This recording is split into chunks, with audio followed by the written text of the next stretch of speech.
In this lecture, we're going to talk about altcoins and the much larger ecosystem of cryptocurrencies in which Bitcoin actually just plays one important role.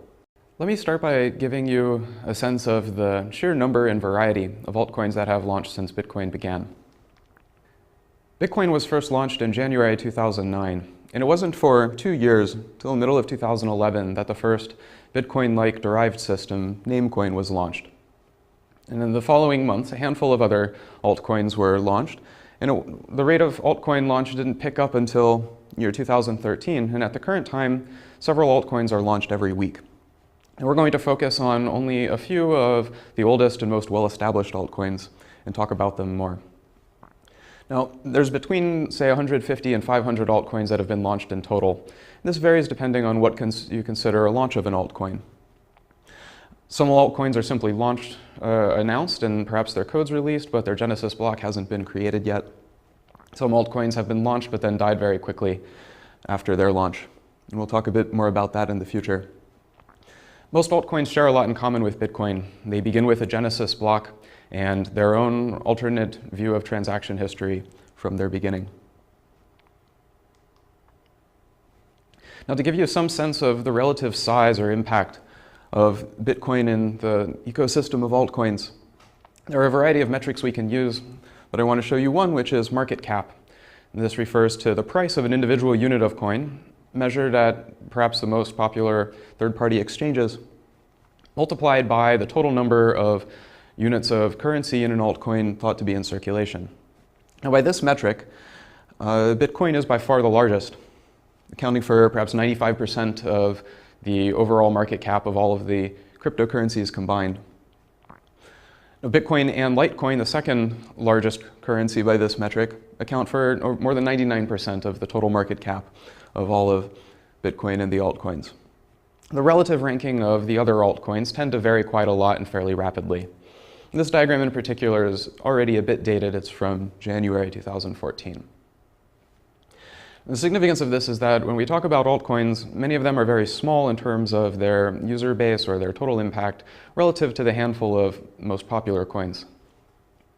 Another way of getting a grasp for the ecosystem of altcoins and their relation to each other is the concept of altcoin genealogy.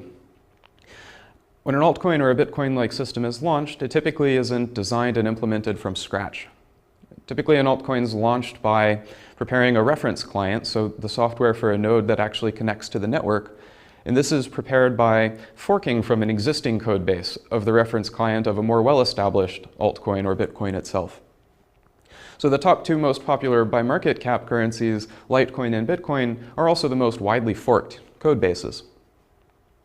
Litecoin itself is also a fork of Bitcoin. It's actually Bitcoin's grandchild in a sense, that Litecoin was forked from Tenebrix, which was a short-lived altcoin that itself was forked from Bitcoin. Every altcoin has some kind of story to tell, which makes these fun to talk about. Most altcoins have something that distinguishes them from all of the others, or some reason for existing. In many cases, altcoins are distinguished by having some different technical feature, such as additions to the script language that express different kinds of transactions, or additional security. In some cases, the security can come from a different mining puzzle that discourages or encourages one kind of mining or another, or features that, for example, add additional anonymity and privacy for users' transactions. In many cases, an altcoin simply changes some of the built-in parameters to Bitcoin. This includes things like the average time between blocks, and a variety of parameters which altogether I'd call monetary policy, which include things like the schedule of rewards being created, the overall inflation rate of the altcoin, and whether or not the inflation rate gradually caps out at some finite limit the way that Bitcoin does. In many cases, altcoins are also launched with a theme or some sense of a community that the altcoin is targeted at or intended to support, or simply an interest or common interest that the altcoin should be associated with. I'll talk about some examples of these as I describe some of the major altcoins to date. The first altcoin we're going to look at in detail is Namecoin. This was the first altcoin that was launched, again, in the middle of 2011, April, roughly 2 years, a little more after Bitcoin was launched. Namecoin is very interesting because it has a very new technical feature, which is domain name registration. Namecoin is actually intended to be a decentralized replacement for the domain name system, which is, as you know, an essential part of our internet and World Wide Web infrastructure. Now, Namecoin actually works for that purpose. Now, you can't use this by default with an unmodified browser, but you can download a browser plugin for, say, Firefox or Chrome that would allow you to type in an address like example.bit, any website name that ends in .bit, and it'll automatically take you to the right location indicated by the registry stored on Namecoin. In order to register a name in Namecoin and maintain it, you send transactions to the Namecoin system, much as you would send a transaction to the Bitcoin network in order to move Bitcoin currency around. Namecoin mirrors a lot of aspects of the current domain name system. So for example, you can register a name that currently isn't taken by anyone by paying a small fee. Now, the fee to register an untaken name in Namecoin is only 0.01 of a Namecoin, which works out to about 1 cent in US dollars at the current price. So this is 1,000 times less than the cost of registering a domain name given the current system of DNS and registrars. Unlike the current domain name system, in Namecoin there's no renewal fee, but you do have to publish a transaction that pings your name every 6 months or so in order to keep your name under your control. Also, like the domain name system, Namecoin features a hierarchy of names. So if you register a root domain like example.bit, you can give out subdomains like subdomain1.example.bit to other people. You can also transfer domain names in Namecoin that you own to other people. And you can in fact make transactions that are a transfer and sale of a domain. So you can make a transaction that transfers ownership of domain to a buyer and at the same time transfers units of the Namecoin currency from the buyer to the seller. One other interesting property of Namecoin is that this was the first altcoin to feature merge mining, which is a really clever technique that we're going to talk about a little later, and this has been part of its success. Next, we're going to talk about Litecoin. This was launched also in 2011, sometime after Namecoin. And Litecoin has, for the past several years, been the #2 altcoin next to Bitcoin in terms of overall popularity and user base. The main technical distinction between Litecoin and Bitcoin is that it features a memory-hard mining puzzle, like the kind we talked about in Lecture 8. Now, when Litecoin was launched, Bitcoin mining was mostly done by GPUs at that time, and so the point of Litecoin's use of a memory-hard mining puzzle was to actually be GPU resistant. So at the time Litecoin was launched, you could still mine on Litecoin with a CPU that you might have used to use to mine for Bitcoins. Now, the technology for mining in Litecoin has lagged behind the technology in Bitcoin. So once Bitcoin mining moved from GPUs to FPGAs and then ASICs, Litecoin mining also moved from CPUs, which is originally intended to support up to GPUs, and now fairly recently the first Litecoin mining ASICs are being delivered. Now, by most metrics, Litecoin is the second largest and most popular altcoin. In fact, it's the first most widely forked. Now, besides the memory-hard mining puzzle and a couple of small parameter changes, for example, blocks in Litecoin arrive 4 times faster than in Bitcoin, every 2.5 minutes. Besides that, Litecoin borrows as much from Bitcoin as possible and differs in very few other ways. And in fact, its development has followed Bitcoin. So as patches and improvements have been made to Bitcoin, Litecoin has also adopted these. So for this reason, Litecoin occasionally uses the slogan, "It's the silver to Bitcoin's gold."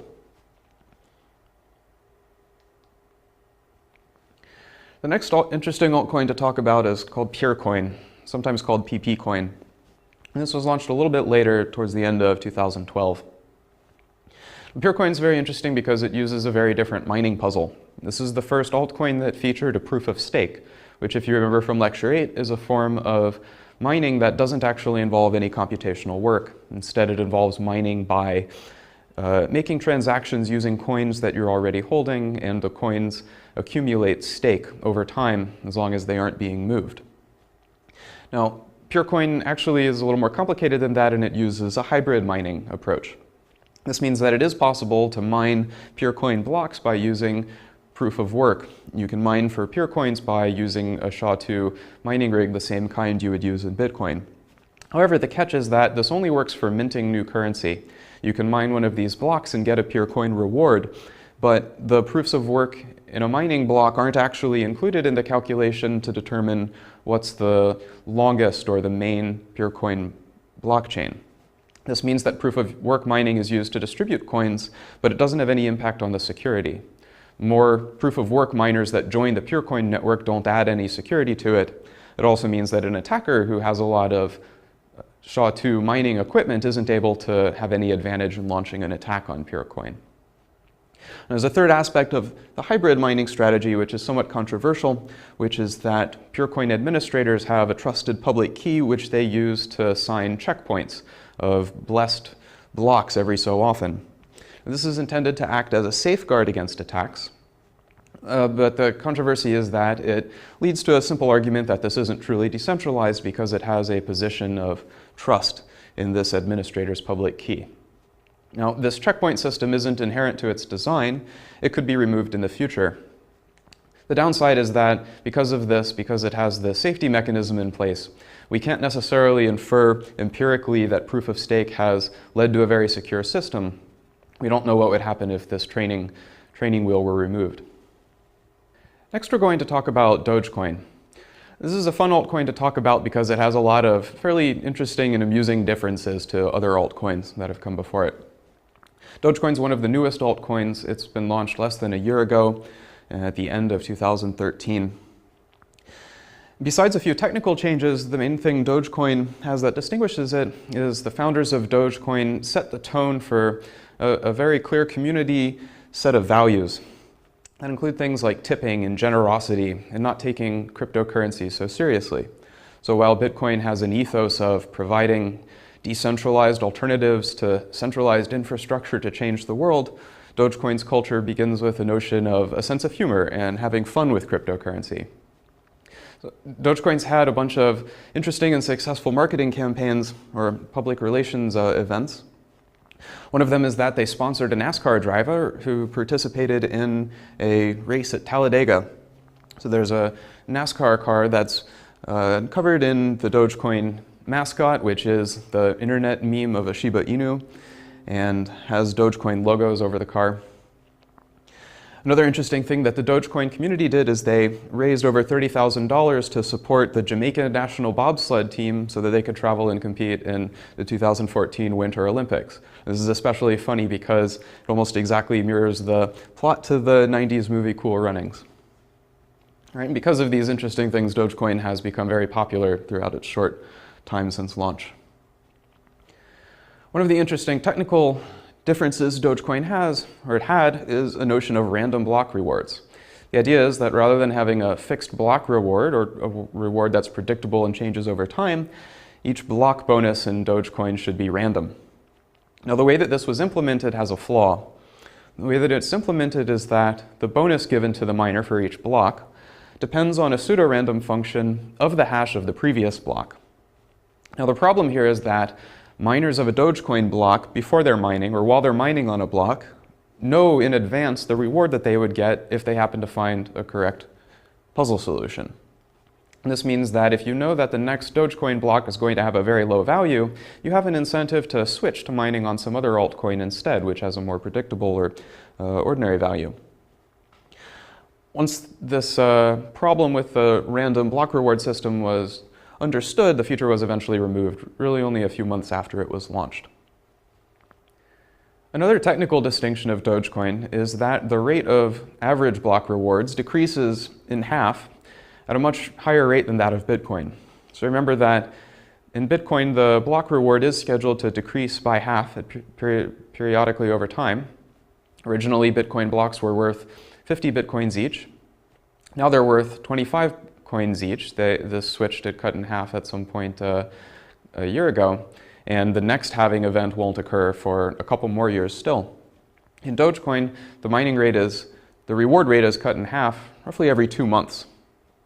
So this is a timeline of Dogecoin's hash rate on its network for a period of time of about 4 months, so spanning from April 2014 up to the current date of August 2014. Now there's a couple of points, so in late April and in mid-July, when the block reward for Dogecoin was cut in half. And what happened is, When it was cut in half, each of these times, the hash rate contributed to the network diminished quite substantially from either an amount of about 30% to 50% of its decline.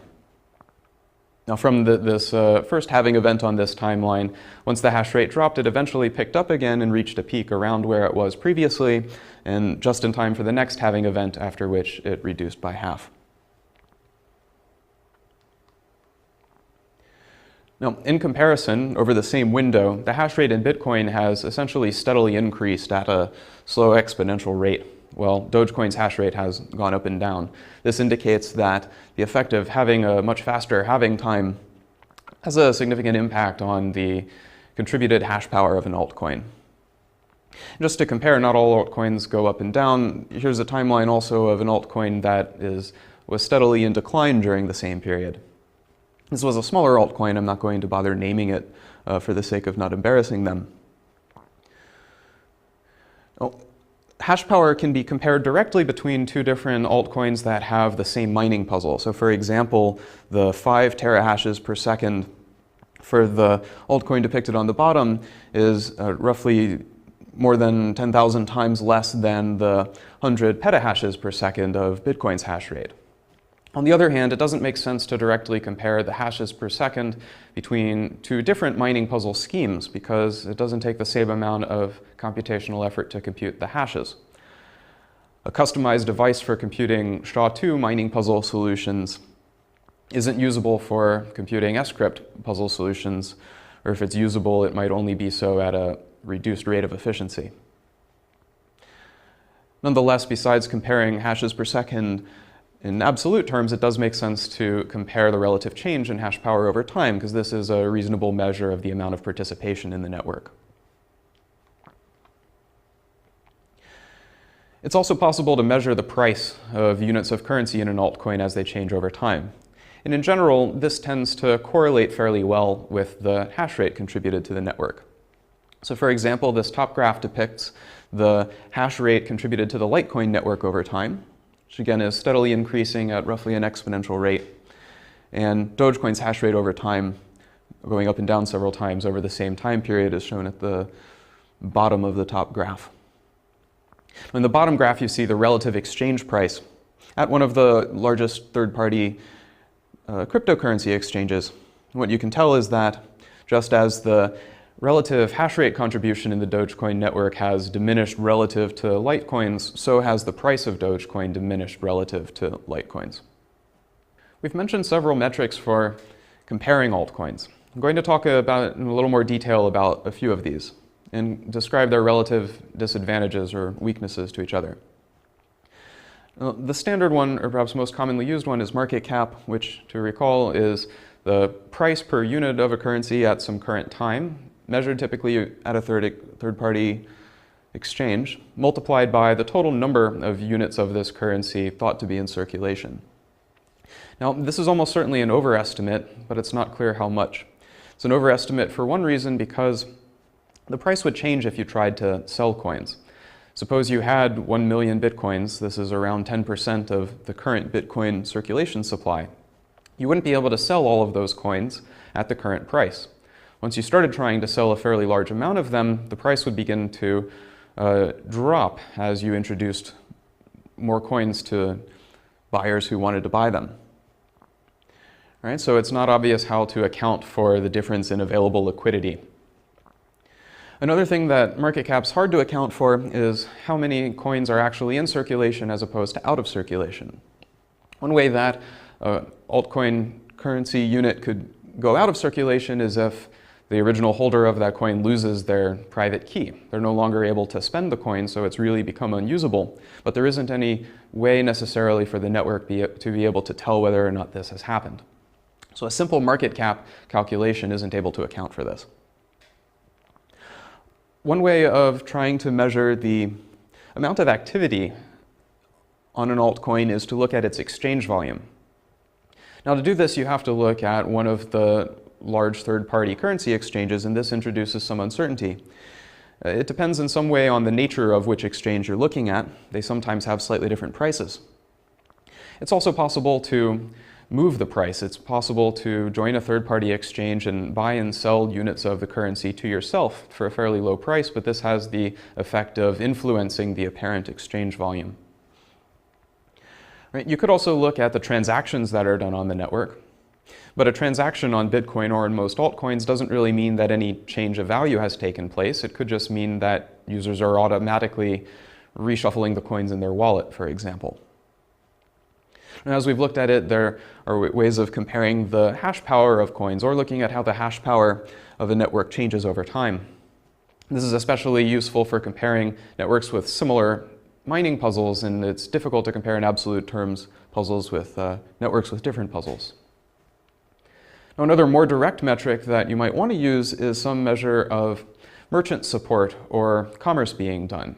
How many users are actually using their currency in an altcoin to do things like buy products or exchange them for other things of value and so on.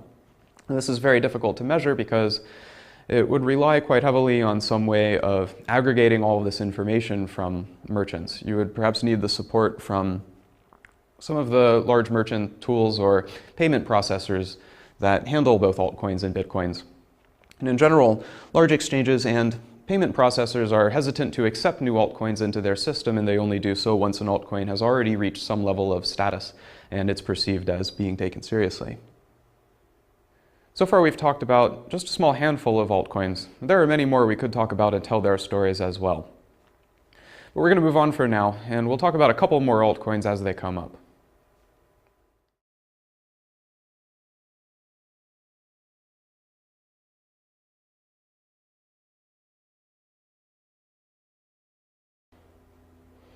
Next, we're going to talk about some of the ways that Bitcoin and the altcoins in this ecosystem interact with each other. All the altcoins in Bitcoin, in a sense, compete with each other. They have rivalries, and we've looked at some of the ways that they change in relative value and participation over time. It's also possible for them to interact in a more hostile or harmful way. So for example, given the way that the proof-of-work mining system works, it's possible if you have a lot of mining power to conduct various forms of attacks on Bitcoin or on an altcoin using this mining power. Now, in particular, this means that if there's a very large entity on a large network such as Bitcoin, for example, a powerful single miner or a large mining pool, this mining entity would have a very large power relative to the participation of a very small coin that uses the same proof-of-work puzzle. This means that a large miner on a Bitcoin network could fairly easily attack any small altcoin if it wanted to. Now, attacks like this have actually happened before in practice. There's a well-known story of an altcoin called Coin, which was quite small during the time of 2012. And one of the large mining pools, Elijah's in Bitcoin, decided that Coin was a scam and an affront to the cryptocurrency ecosystem and a very bad idea. And so the director of this Elijah's pool pointed his mining resources at Coin and launched an attack. This attack involved mining a lot of blocks that reversed days worth of transaction history in Coin, reversing the user's transactions, and as well as mining a long chain that had empty blocks containing no transactions at all, effectively making a denial of service attack. Coin users weren't able to make any transactions during that time. After a fairly short time of this siege, all of the users of Coin had left and moved on, and the altcoin doesn't exist anymore as such. Similar attacks have also been conducted on other altcoins such as Terracoin and WorldCoin most recently, although in these instances the attacks were short and the altcoins did survive, at least to some degree, after the attack. I want to talk now about a technique called merge mining, which I mentioned is a very clever technique, and this involves a way that mining on two altcoins can be combined. Now, ordinarily, mining on an altcoin is exclusive to a particular altcoin. Each hash you compute, each puzzle solution attempt you make, has a chance of either being a solution for one altcoin or for Bitcoin, but there's no chance of it being both. You can divert some of your mining resources to mining on one altcoin network or on another. You can change it over time, or you could split your resources, but at any one time, your hash power has to be divided from its total in this sense. Now, this is an obstacle to bootstrapping.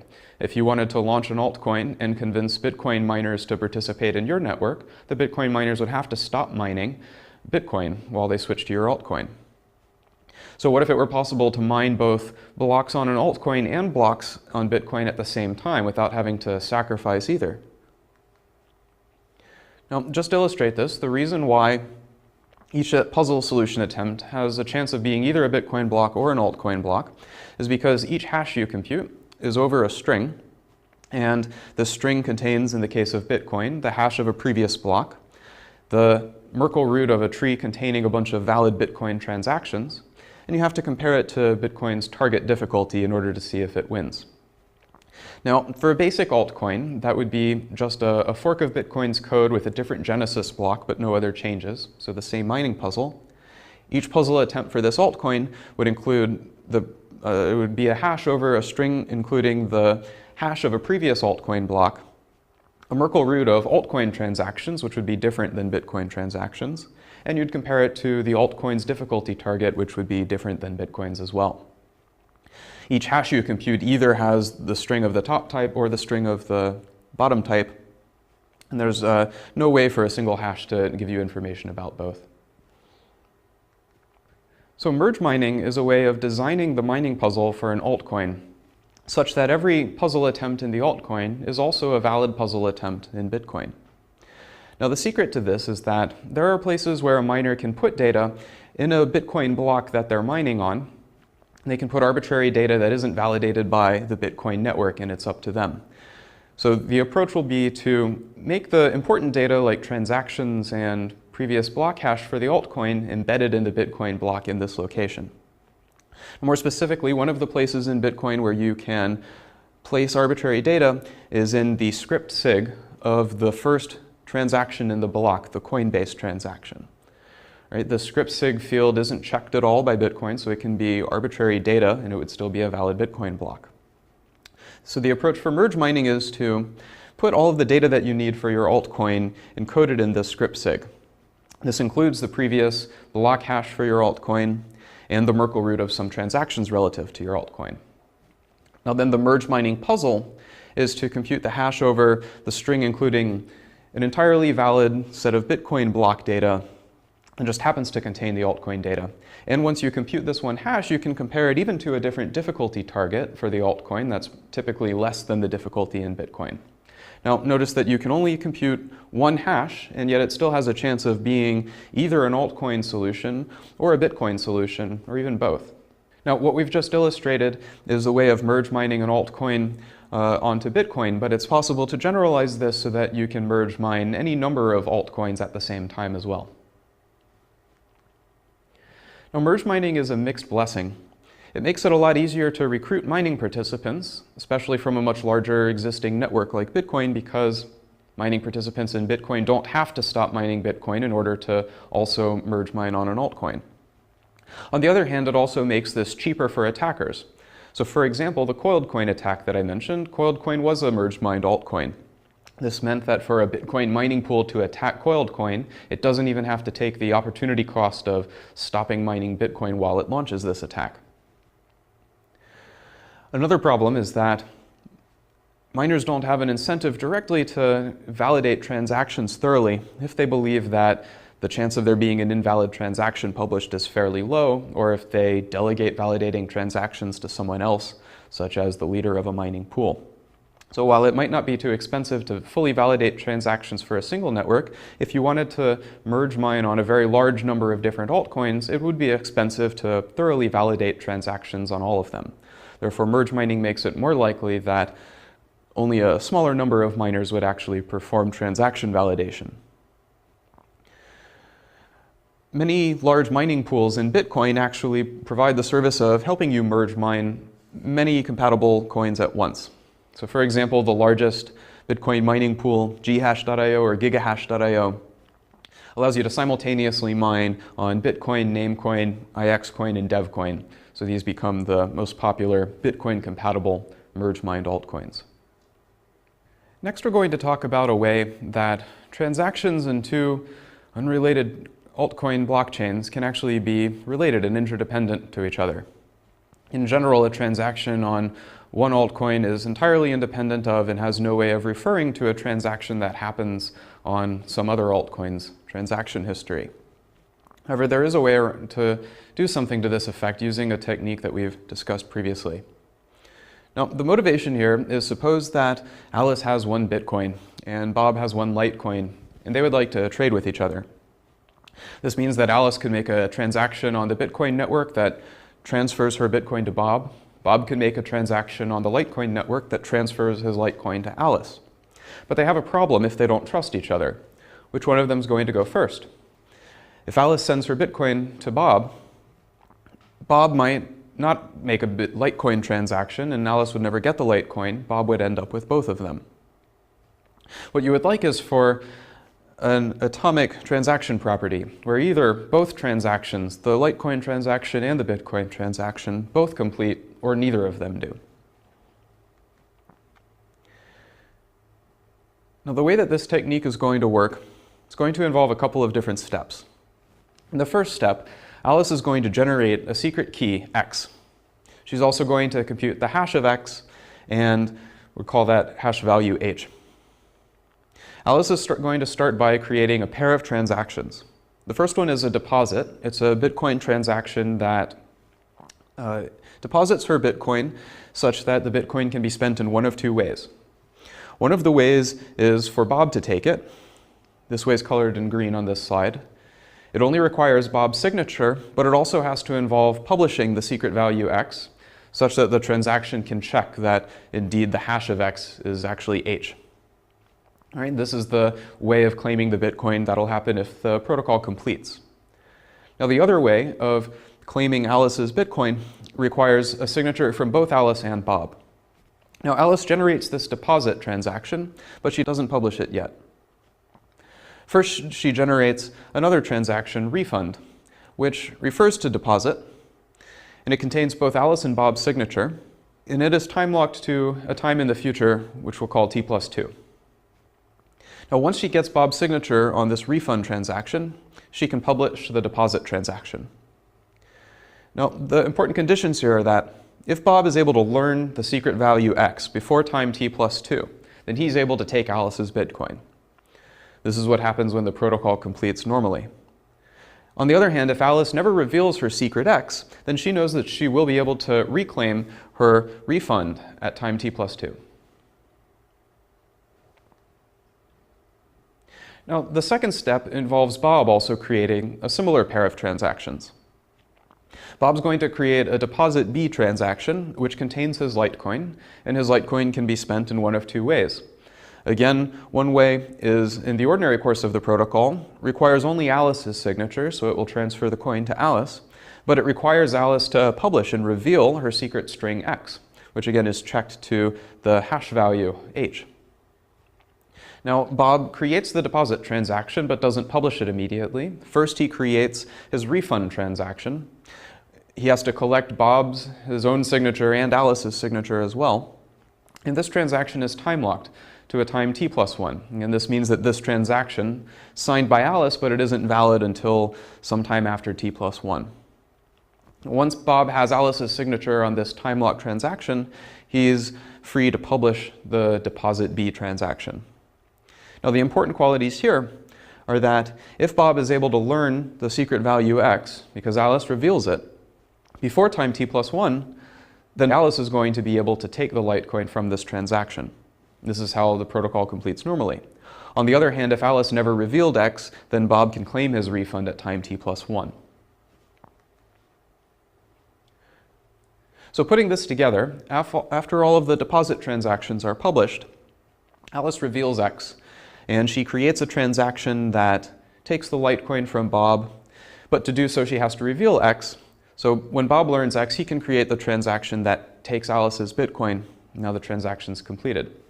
Now, the important logic about why this is secure is that if Alice doesn't reveal X, then Bob gets to take his refund at time t+1. If Alice takes Bob's Litecoin, then the only way she can do that is if she does reveal X before time t+1. Right? And in any case that Alice reveals X before time t+1, Bob will learn it and have time to take Alice's Bitcoin before time t+2, the final deadline. This guarantees that either both transactions complete or neither of them do, which is the property we wanted out of this. So this is a clever transaction protocol. It has the potential to provide liquidity between altcoins in a secure and decentralized way. On the other hand, this technique hasn't been seen in the wild. There are a few reasons for this. The disadvantages of this protocol are that it requires many transactions, each of which typically has to carry a transaction fee or at the minimum take some amount of time to complete. Even though you're guaranteed that either both transactions complete or neither of them do, there's still a risk of denial of service. If you try to do this protocol with a random stranger, they might waste a lot of your time by starting protocols that end with everyone having to collect their refund at the time deadline. Because of these disadvantages, almost all exchanges between altcoins are done using large centralized third-party exchanges or ad hoc transactions like local Bitcoin exchanges. So to summarize so far, we've talked about Bitcoin and its role in the context of a large ecosystem of hundreds of altcoins. These altcoins compete and interact with each other in a variety of ways, some cooperative and some hostile. We've also looked at two specific ways that altcoins can interact at a technical level. We've looked at merge mining, which is interesting because an altcoin can support merge mining without even explicitly having to have support from Bitcoin. Not only does Bitcoin not have to change for an altcoin to merge mine on it, but it isn't even clear what Bitcoin could do to prevent merge mining like this from occurring. Similarly, you can use the hash commit technique in order to have interdependent transactions, even though they occur on entirely separate altcoins that have nothing to do with each other directly. This is possible with the existing script language that essentially every altcoin supports.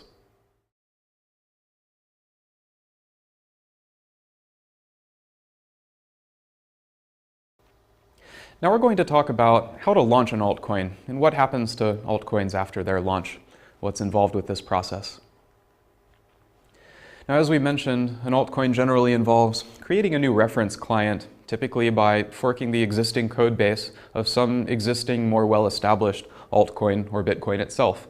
And the easy part is to add in a bunch of technical features or modified parameters you think will work out well.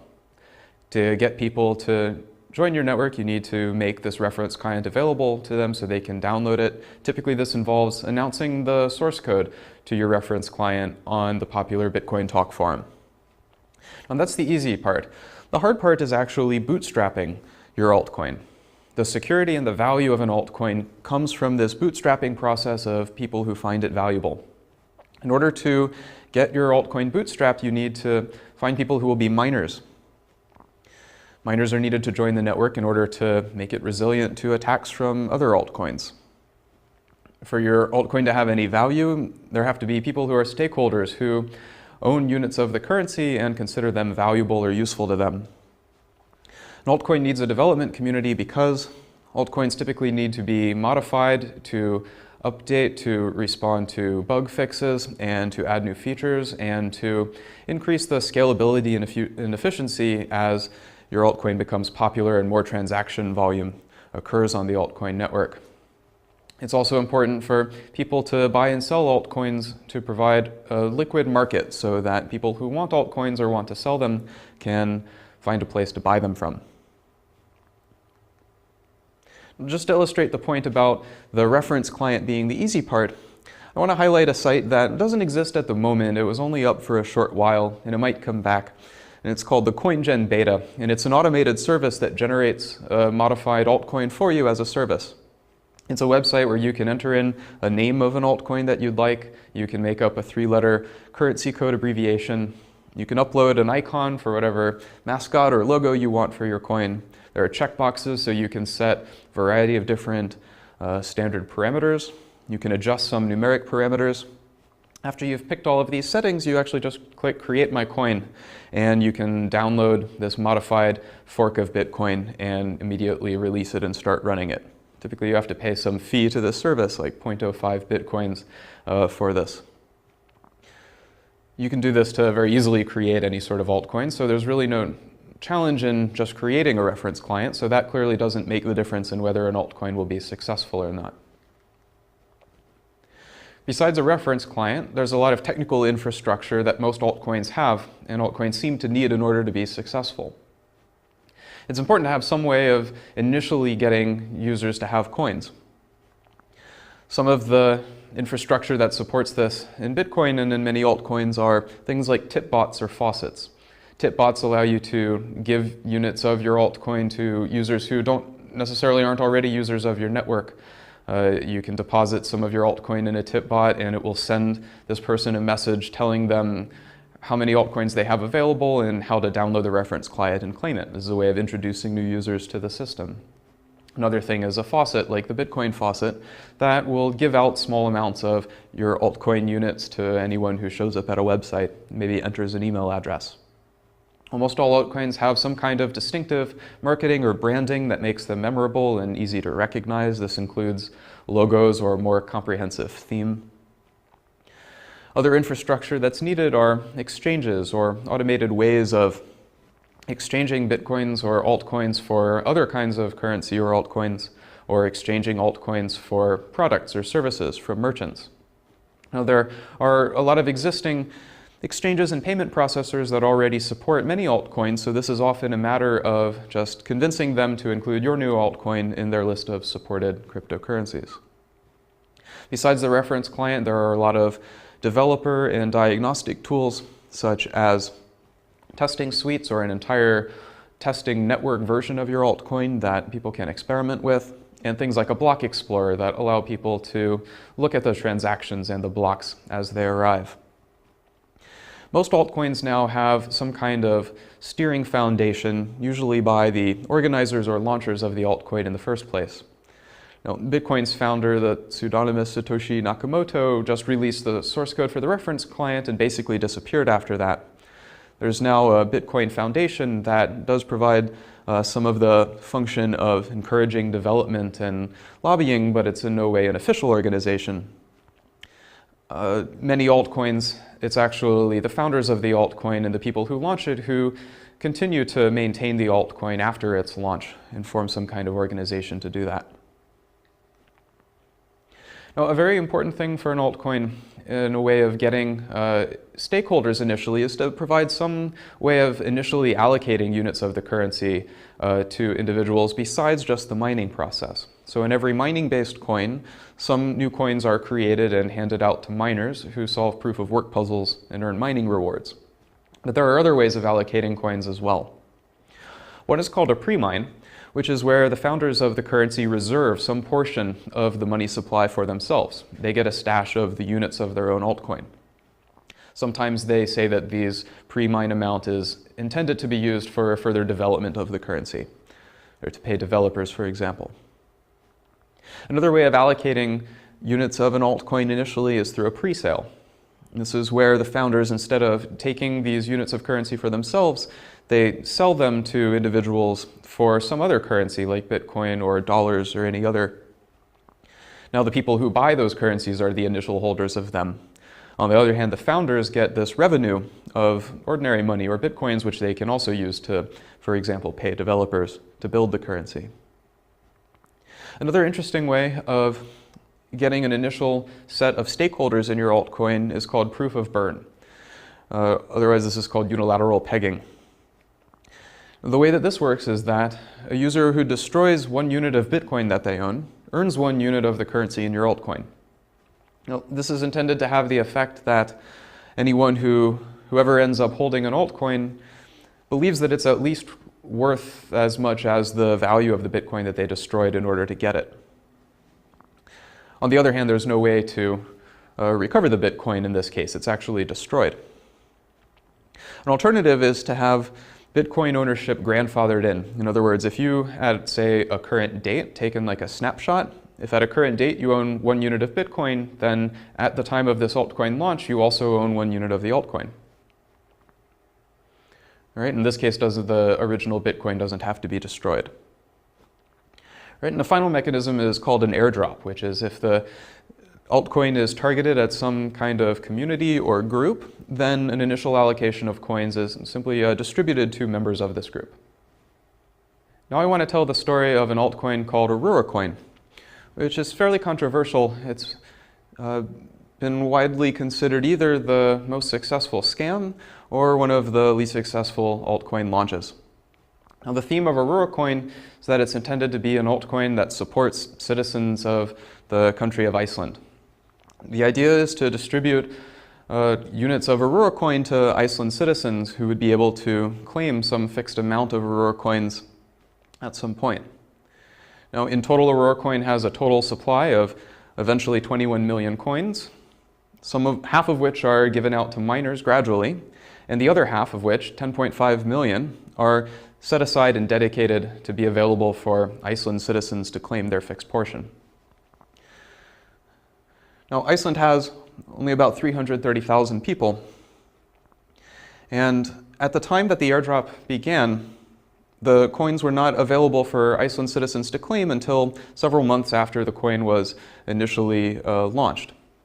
Now, what happened was, during the time that the coin was launched, and in between that time and when the distribution to Iceland citizens began, the price fluctuated quite wildly.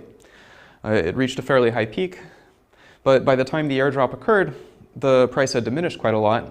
And once the date of the distribution began, the price dropped very rapidly, very low, and has never recovered since.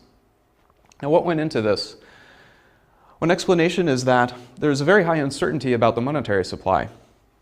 At the time that the airdrop began, only a very small amount of the currency had been distributed to miners as rewards, and it was very uncertain exactly how many Iceland citizens would actually go through the effort of claiming their Aurora coins.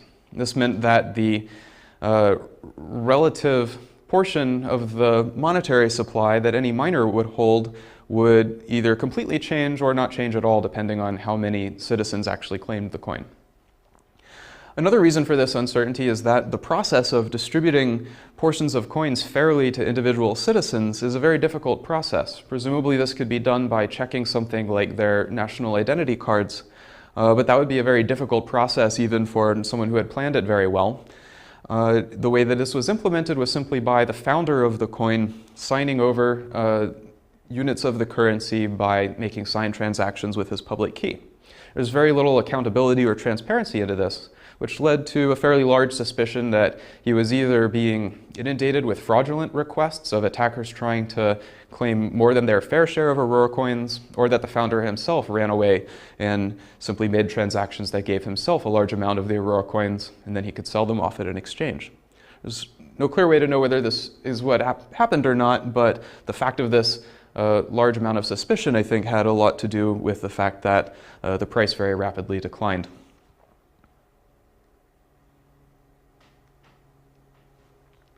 Many altcoins are criticized as being pump and dump schemes. This is a phrase that refers to something that happens in small value ordinary company stocks all the time, and it also happens in altcoins. To conduct a pump and dump, you have to pick an altcoin that you're going to use as your target. This could be an altcoin that's about to launch, or it can be an existing low value altcoin that doesn't have a lot of participation and doesn't have a very high value. Now, while the price is so low and while the value is so low, it's easy for an attacker to acquire a large number of these altcoins. Now, after that, or around the same time, the attacker would launch a targeted marketing campaign to convince the public that the reason for this acquisition of coins was because a lot of people are interested in the coin. The coin has a lot of grassroots support, or it even has some big important technical merit that explains why it would become popular so rapidly. And at the peak of this excitement, as more people in the public try to buy this coin, the attacker would then sell all of his coins once the price has risen high enough. All right, now once the marketing campaign ends because the attacker has left and people realize that there weren't actually a very large following of grassroots support or the technical merits were overstated, the altcoin's price drops and eventually declines and users move away. This is profitable for the attacker, but it wastes a lot of cryptocurrency enthusiasts' valuable money. Now, there are many arguments against altcoins that essentially say altcoins are a bad idea and harmful to the overall cryptocurrency ecosystem.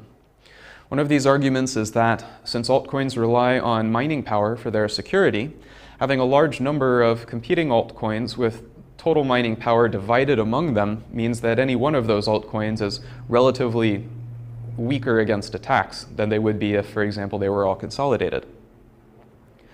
A related problem is that there's a dilution of scarcity. One of the reasons why Bitcoin is valuable is because it's perceived as having a fixed, limited supply of these 21 million coins. And even if that's true, if it's very easy to create so many other altcoins that also have their own value, then in a sense it dilutes the scarcity of cryptocurrencies as a whole.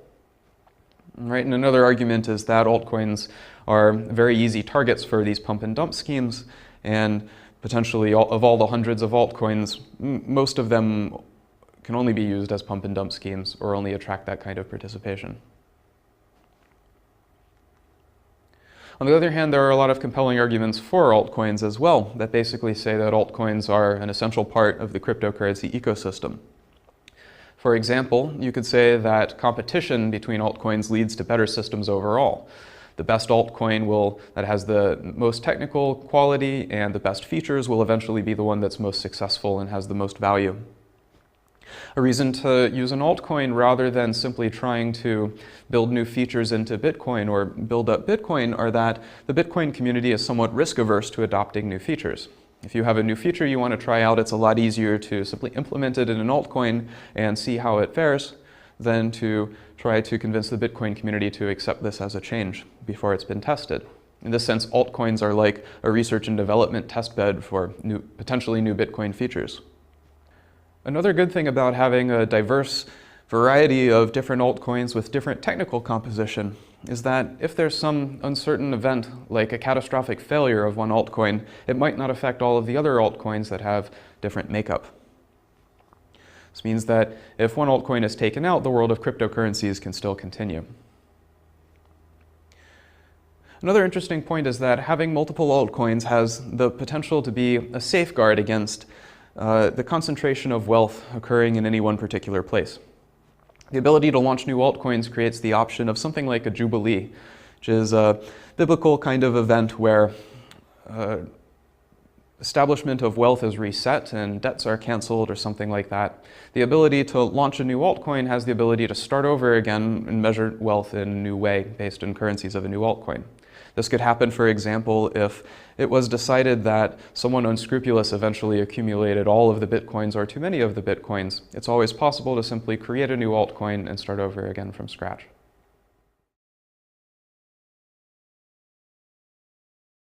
Now we're going to talk about a topic that's at the cutting edge of cryptocurrency research. It's not something that's possible with Bitcoin today, but it's something that a modification to Bitcoin or to another altcoin could support.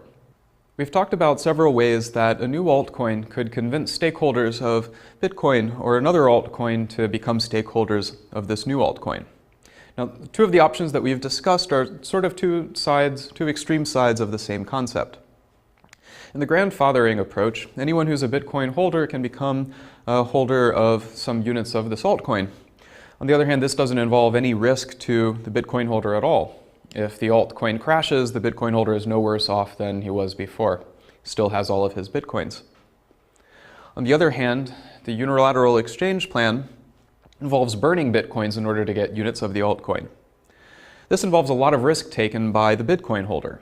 If the altcoin crashes, then there's no value in the altcoins he earned, but he also doesn't have the Bitcoins that he started with, since he deleted them in order to gain units of the altcoin currency. With the unilateral peg, this means that 1 unit of Bitcoin is deleted forever in order to claim 1 unit of altcoin. There's no way to get a Bitcoin back. You could trade the altcoin with someone else who already has a Bitcoin, but the Bitcoin that you had is already taken out of the money supply irreversibly. On the other hand, instead of burning the Bitcoin, it would be interesting if you could simply deposit the Bitcoin in some place where it was held in escrow of some kind. You'd be able to get 1 unit of this altcoin and then transact with it in different ways. But if eventually you wanted to get rid of your altcoin and have your original Bitcoin back, you would have that as an option. You could take that Bitcoin that was deposited and retrieve it from its escrow storage. This would be called a bilateral peg. Now, ordinarily, 1 Bitcoin transaction can't refer to events that are happening in another altcoin blockchain. But a possible change would be to extend Bitcoin's transaction script language so that you could have all of the rules of an altcoin, including validating all of the transactions and checking the altcoin's proofs of work, actually encoded in the script of a Bitcoin transaction. You would be able to deposit a Bitcoin in such a way that the only way you can retrieve that Bitcoin is by presenting evidence, meaning all the data of a blockchain, showing that an altcoin had actually been deleted, and you could get the Bitcoin back out. Now, to implement this the direct way, it would actually require a very complicated script language, and it would require a lot of effort for Bitcoin validating nodes in order to check all of the data on every other altcoin. This would be way too complicated. Now, there's an approach towards improving the efficiency of this, which involves using SPV proofs. Now, if you recall, SPV proofs are a way of allowing not full validating nodes, so things like mobile clients, which don't have enough resources to perform validation of the entire blockchain, to nonetheless get some evidence that, for example, a transaction has occurred 10 blocks ago in the longest blockchain. Now, a full validating node has to validate every transaction and is supposed to only mine, for example, on the longest valid blockchain, where validating requires keeping track of all of the available transactions and checking all the transactions in every block. On the other hand, a mobile client that assumes that the rest of the miners are doing their job, a mobile client can become confident that a transaction has actually occurred just by looking at the proofs of work in a bunch of blocks and just checking that the transaction, a single transaction that they care about, is included in the Merkle tree of transactions, including in a block that occurred sometime in the past. This is a lot faster because it only involves checking block headers. And it's not a guarantee that this is the longest valid blockchain, but it is evidence to this effect. So the approach to allowing things like bilateral peg is to have a Bitcoin transaction script that's capable of doing SPV proofs about an arbitrary altcoin. Now, altcoins often have different parameters like increased block rates. If an altcoin has a very fast block rate, then this would mean that checking an SPV proof of all of the headers in a block, all the headers in a blockchain could still be pretty slow. It would take, for example, n steps to check the proofs of work for n blocks in the altchain. If instead of just having blocks form a chain, though, what if we could store the blocks in a data structure that supported some more efficient kind of SPV proof? We'd like to get something along the lines of taking log n time to check a blockchain that has n blocks in this altcoin. Now, one approach to this is based on the idea of a proof of work sample. Suppose that we have 4 blocks, each with difficulty 4 bits. This means that every hash of these 4 blocks has at least 4 0 bits in the front of it. Now, if all 4 blocks have at least 4 0 bits, on average, half of these blocks are actually going to also have at least a 5th other 0 bit in the front. And even one of these 4 blocks, on average, should be expected to have a 6th 0 bit, so 6 bits of 0 in the front. All right, and so on, depending on the number of blocks.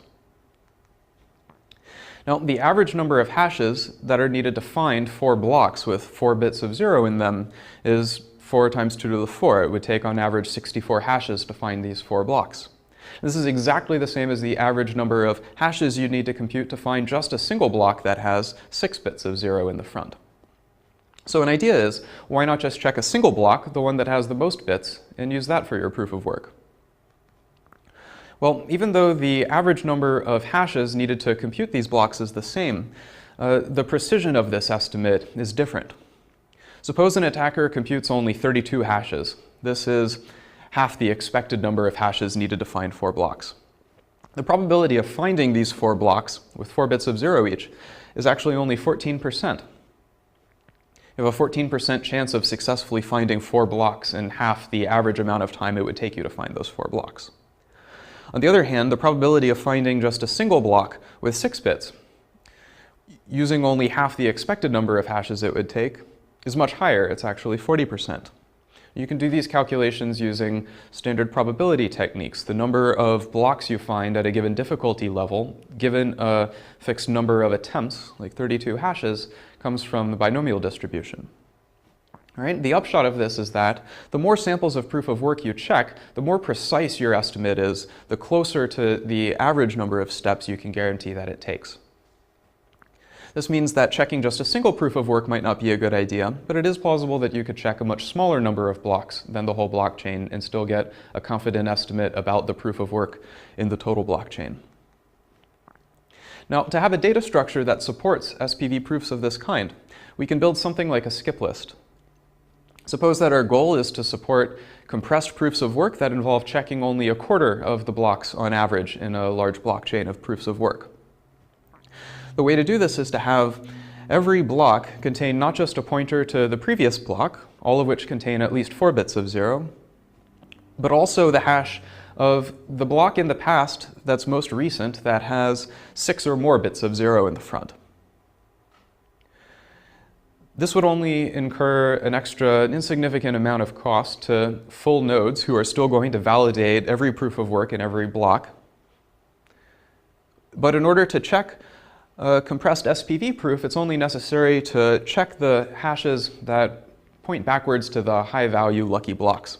You can just follow the red arrows. On average, in this case, it would take an average of only a quarter of the blocks in proofs of work you would have to check.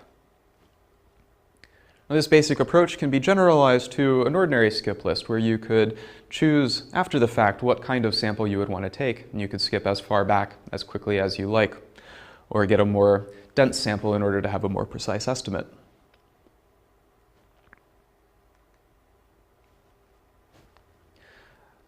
Let me conclude by talking a bit about sidechains and the potential that this holds.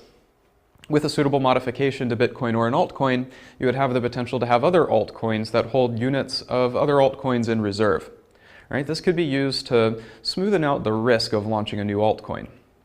You don't necessarily have to allow altcoins to be redeemed back to Bitcoin at the same rate. You could, for example, be guaranteed that if you spend a Bitcoin to get 1 unit of altcoin currency, you can either keep that altcoin, hopefully it rises in value, or you might be guaranteed that you can reclaim it if you want for at least, say, half, like 0.5 Bitcoins of the value that you initially deposited.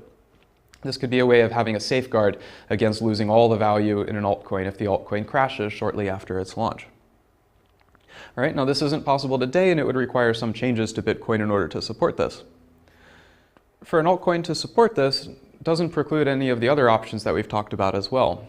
The altcoin could either be merge mined with one of the coins that it uses as backing reserve, or it could avoid merge mining by having a completely different incompatible mining puzzle. So to wrap up this lecture, we've talked about how Bitcoin is an important part of a much larger ecosystem of cryptocurrencies and altcoins. They compete and interact in various ways, some cooperative, some harmful. There are also a lot of ways that they can technically interact with each other through techniques such as merge mining and hash-linked transactions that are interdependent between different blockchains. And it's also possible that in the future there will be more technical ways that transactions in one blockchain can explicitly refer to transactions in another blockchain. There remain several open questions that we aren't able to decisively answer at this time. Are altcoins going to consolidate or stay consolidated where there are a few vastly largest altcoins or one largest altcoin? Or will they diversify further so that there are a plurality of equally popular and valuable altcoins? Is Bitcoin eventually going to be overtaken by some other altcoin, like one of the ones that's been launched recently? Also, is it a good idea to even encourage interaction between Bitcoins? Or should interaction like this be discouraged, for example, by using incompatible mining puzzles rather than merge mining? We can't answer these questions right now, but we've talked about all of the concepts you need to understand and appreciate the importance of this question. In the next lecture, we're going to wrap up this lecture series by talking about the future of Bitcoin. Is Bitcoin going to bring about a new future society where all important infrastructure is decentralized? We're going to talk about several topics, including autonomous agents and smart property.